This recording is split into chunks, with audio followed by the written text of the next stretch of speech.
Larga fatotum della città, largo. La la la la la la la la. Bonjour à tous mes collègues enseignants. J'ai conçu ce tutoriel afin de vous aider à conserver votre voix et de la protéger tout au long de l'année. Vous y trouverez différents conseils et exercices pour poser correctement votre voix. La voix est votre premier outil de travail. Sans celle-ci, nous ne pouvons communiquer et transmettre à nos élèves. C'est pourquoi il est essentiel de prendre conscience de nos mauvaises habitudes vocales, afin de ne plus les reproduire. Je vous conseille de regarder ce tutoriel à plusieurs reprises en réalisant les exercices tout au long de l'année scolaire.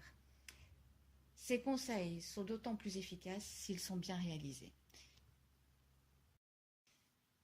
Tout d'abord, pour avoir une production vocale de qualité, je vais vous citer les 4 étapes par lesquelles elle passe. Premièrement, la respiration, ensuite la posture, l'émission vocale et finalement la projection. Voici le détail de chaque étape. Premièrement, la respiration. Une respiration adéquate pour une bonne phonation débute dans l'abdomen. Nous sentons le ventre se gonfler et la cage thoracique s'ouvrir, ce qui permet à l'air de remonter vers la trachée. Pour mieux maîtriser la respiration abdominale, un exercice d'autocontrôle est efficace. En laissant votre main sur le ventre lorsque vous parlez, ce qui vous permet de vérifier le débit d'air expulsé lors de la phonation. Deuxièmement, la posture. Lorsqu'on est enseignant, l'idéal est d'avoir un bon alignement de la colonne d'air. Cette verticalité débute dans le diaphragme jusqu'à la tête que l'on étire vers le haut, tel un pantin. Pour vous donner un contre-exemple, une personne plus âgée peut se tenir de manière avachie, c'est-à-dire la tête penchée et les épaules en avant, ce qui n'est pas bon pour l'émission de la voix. Troisièmement, l'émission vocale ou la phonation. Une fois que la respiration et la posture sont maîtrisées, il faut savoir placer le son au niveau des résonateurs buccaux. Tel un ballon que l'on gonfle et dégonfle, si j'étire l'embouchure, il en sort un son plus ou moins aigu.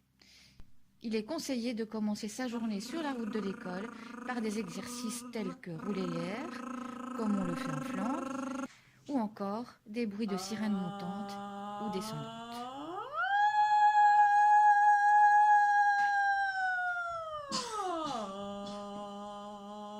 Dernièrement, la projection vocale. L'ensemble des 3 éléments précédents sont maintenant maîtrisés.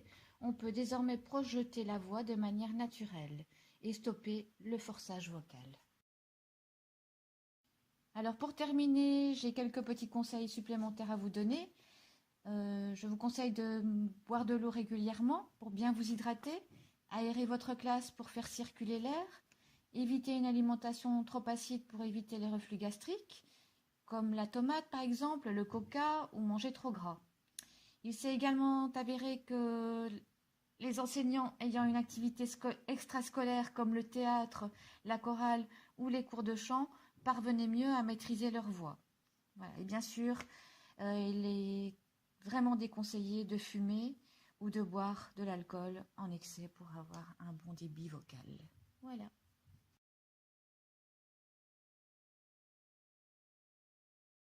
Fortunatissimo per verità, bravo. La la la la la la la la.